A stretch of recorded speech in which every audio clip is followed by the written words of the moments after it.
Assalamualaikum warahmatullahi wabarakatuh. Alhamdulillahirabbil alamin. Assalatu wassalamu ala asyrafil anbiya'i wal mursalin Sayyidina Muhammadin wa ala alihi wa sahbihi ajmain, amma ba'du. Para pemirsa Khilafah News yang dirahmati Allah, eh, Alhamdulillah pada hari ini kita bertemu lagi dengan program kesayangan kita, yakni Kabar Petang.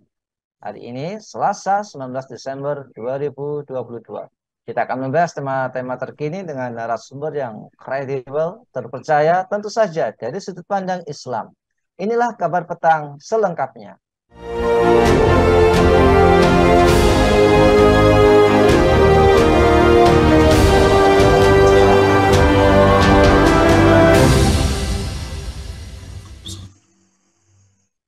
Pemirsa, pencabutan pembatasan COVID-19 yang ketat di China dapat mengakibatkan ledakan kasus dan lebih dari 1 juta kematian selama 2023. Ini menurut proyeksi baru dari Institute of Health Metrics and Evaluation, IHME, yang berbasis di Amerika Serikat seperti dilansir Reuters Sabtu 17 Desember 2022. Menurut proyeksi kelompok tersebut, kasus di China akan mencapai puncaknya sekitar 1 April, ketika kematian akan mencapai 322.000 orang. Sekitar sepertiga populasi China akan terinfeksi pada saat itu, kata Direktur IHME Christopher Murray. Otoritas Kesehatan Nasional Cina belum melaporkan kematian COVID-19 yang resmi sejak pencabutan pembatasan COVID. Kematian resmi terakhir dilaporkan pada 3 Desember.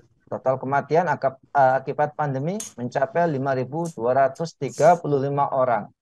Apakah Cina gagap menghadapi COVID? Apakah ada unsur kesengajaan dan penelantaran oleh rezim Cina? Apakah Indonesia aman dari COVID? Untuk membahasnya kami terhubung dengan Dr. Muhammad Amin dari Health Syariah. Assalamualaikum Dr. Amin. Waalaikumsalam warahmatullahi wabarakatuh. Alhamdulillah sehat dokter ya.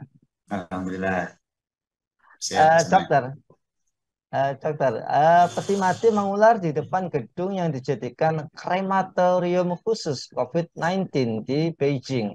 Dalam beberapa hari terakhir, penyebaran COVID-19 varian baru Omicron meluas di China. Apakah China gagap menghadapi COVID? Apakah ada unsur kesengajaan dan penelantaran oleh rezim China? Ya baik, terima kasih Bung Anang. Jadi untuk info update mengenai COVID-19, pandemi COVID-19 ini ada beberapa hal yang mungkin kita perlu garis bawahi ya. Kita perlu highlight. Yang pertama adalah mengenai info yang tersebar melalui media online ya, bahwa ada peti mati yang mengular di depan krematorium khusus COVID. Akan tapi kalau kita cermati dari apa yang ditulis dilaporkan oleh Reuters yang dikutip oleh NBC bahwa mereka masih belum bisa memastikan apakah 30 peti mati yang mengular itu karena COVID ya penyebab kematiannya atau yang lain. Jadi tidak bisa dipastikan. Itu yang pertama. Terus kemudian yang kedua, kalau kita mengikuti laporan dari pihak-pihak yang mungkin tidak resmi, yaitu barangkali ya kita akan bisa dibuat bingung. Kalau kita lacak dari apa yang disampaikan secara resmi oleh WHO, Badan Kesehatan Dunia, ternyata kematian pada bulan Desember ini kalau dibandingkan dengan misalkan bulan September ya 3 bulan yang lalu itu malah menurun gitu. Jadi misalkan per tanggal 12 Desember ya 1 pekanan yang lalu ya itu kematian yang diberikan oleh COVID di seluruh dunia itu mencapai angka 7.276 tepatnya ya. Jadi angka 7 ribuan. Nah, sedangkan di bulan September tanggal 12 itu angkanya di 12.140 jiwa yang mati karena COVID. Jadi kalau melihat data ini kemudian kita compare dengan apa yang di media online yang mungkin tidak resmi tadi itu enggak cocok gitu ya. Ada split, ada perbedaan di situ, ada angka yang sangat tajam sekali gitu ya.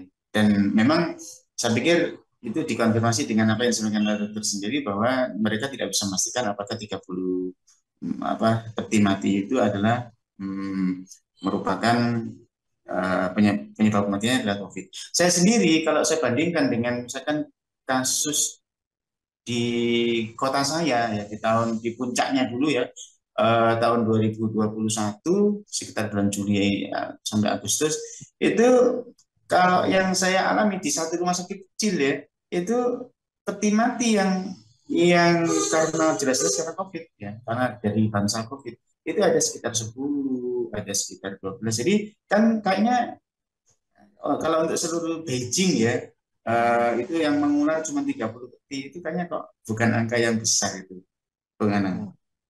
Iya, iya, iya. Masya Allah. Jadi ini memang harus ada apa konfirmasi gitu ya, ada penyelidikan yang lebih lanjut.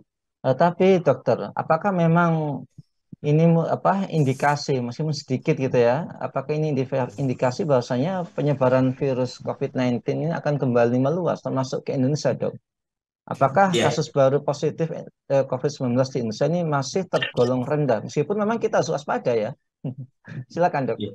Baik. Untuk kasus positivity rate di Indonesia ya, itu seperti yang kita bisa ikuti di apa namanya di yang sudah sangat tersebar dengan mudah, kita bisa mengaksesnya ya. Itu positivity rate-nya juga turun. Ya misalkan kita bandingkan antara positivity rate pada 1 Desember dengan tanggal 18 Desember kemarin ya. Jadi pada 1 Desember itu positivity rate-nya mencapai 4.977, hampir 5.000 ya. Hampir 5.000. 5.000 kurang 23 ya.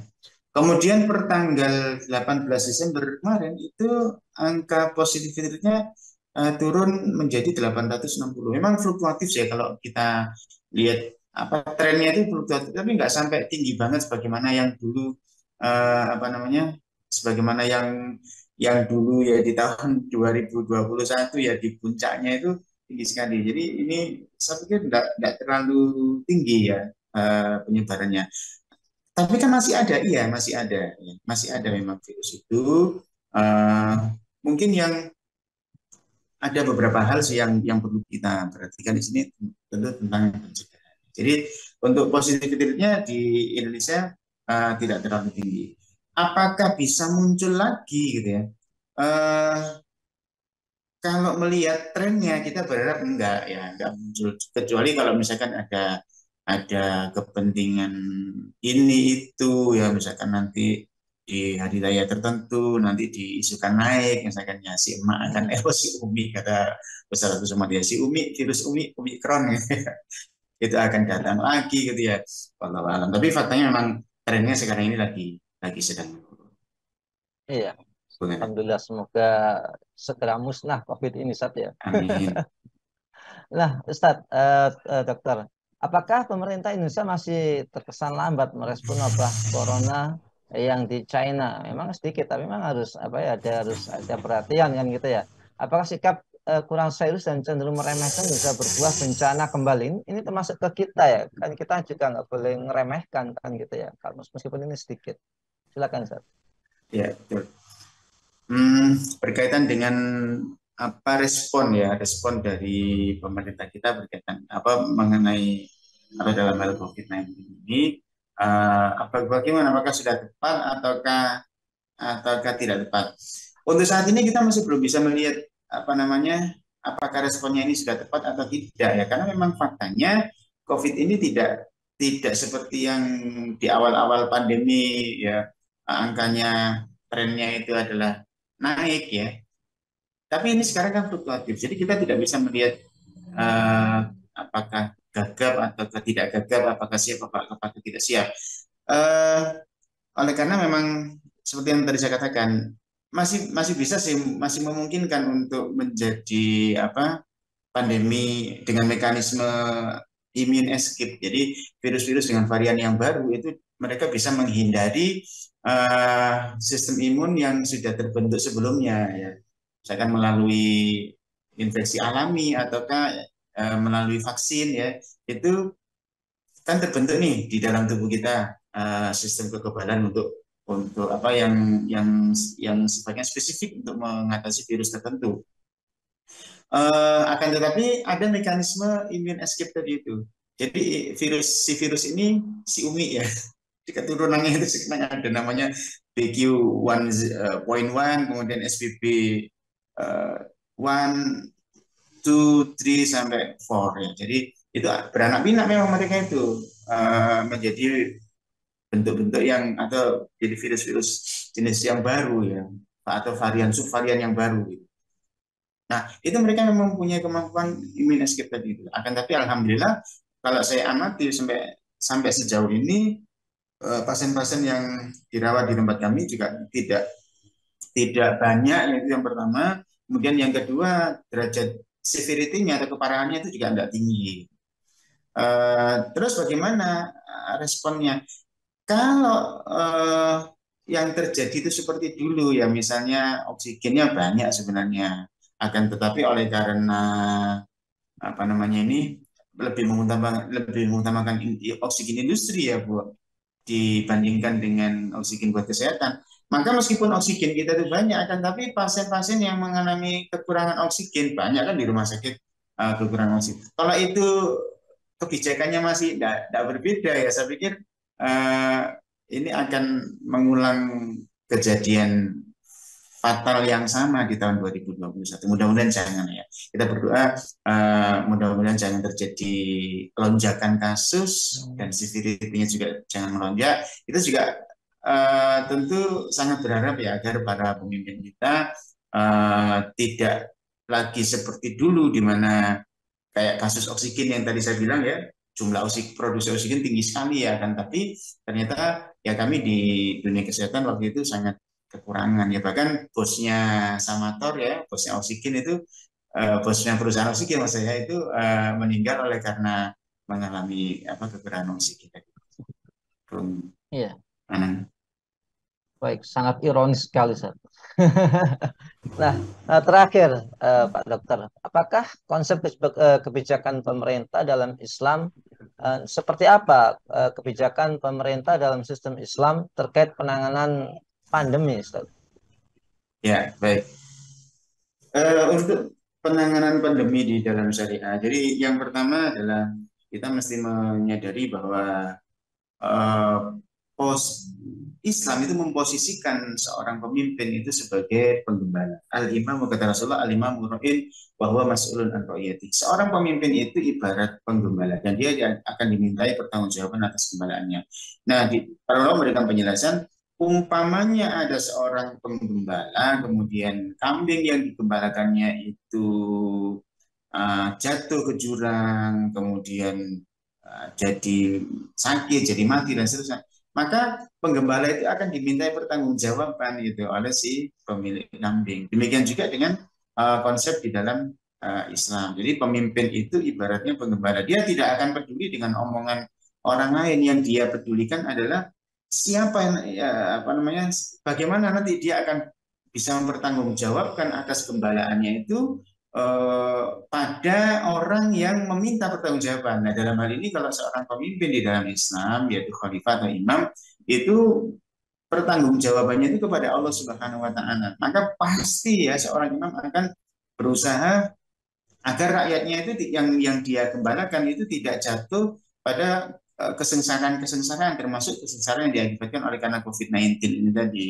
Sehingga pasti dia akan mencari tahu sebenarnya bagaimana sih kans saya data epidemiologi untuk menyebarnya COVID di negaranya gitu ya. Bagaimana probabilitas rakyat ini terkena COVID-19, kemudian apa yang seharusnya saya kerjakan gitu. Dia tidak boleh misalkan mengutamakan selain nyawa gitu. Nyawa itu yang utama kan ya, nyawa rakyat itu kan utama dibandingkan dengan misalkan industri dan seterusnya. Nah, kemudian yang kedua secara tadi secara normatif ya. Kemudian yang secara praktis ya, bahwa Rasulullah Muhammad SAW itu memerintahkan kepada kita untuk waspada dalam hal penyakit menular ini. Jadi misalnya apa yang disampaikan oleh beliau, kalau terjadi sebuah wabah penyakit menular di suatu tempat, maka orang yang ada di dalam wilayah itu dia jangan keluar, gitu. Dan orang yang ada di luar wilayah itu jangan masuk.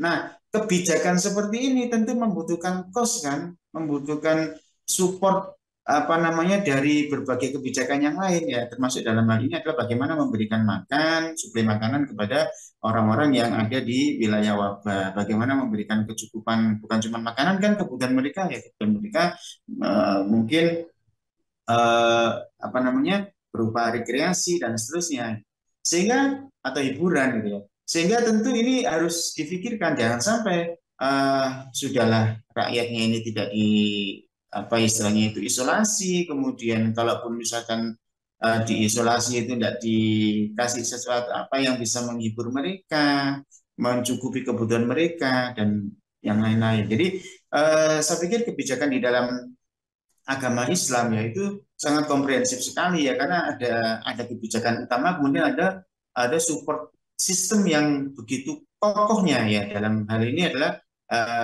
sistem ekonominya. Bagaimana? Iya, Masya Allah. Jadi memang untuk mengatasi sebuah pandemi ini dibutuhkan sebuah sistem. Karena memang butuh ini ya, satu paket komplit gitu ya. Bukan hanya pengobatan, tapi juga ya kita ada sisi hiburan, nutrisi yang harus dipenuhi agar mereka ini happy. Jadi memang Islam kan diturunkan untuk membuat kita semuanya happy. Itu. Baik, terima kasih Pak Dokter Amin atas sharingnya. Semoga kita semuanya diberikan kesehatan oleh Allah dan semoga virus ini segera hilang. Kalaupun tidak hilang, ya bisa teratasi sebagaimana virus-virus yang lainnya. Terobati dengan mudah dan menyenangkan seperti itu. Amin. Baik, pemirsa Khilaf Hasnus yang dirahmati oleh Allah, demikianlah kabar petang kita untuk kesempatan sore hari ini. Semoga membawa manfaat bagi kita semua. Jangan lupa untuk subscribe, like, komen positif, dan share sebanyak-banyaknya. Semoga menjadi amal kebaikan kita di dunia dan di akhirat nanti. Saya Nano Setiawan undur diri. Sampai jumpa di lain kesempatan dan wassalamualaikum warahmatullahi wabarakatuh.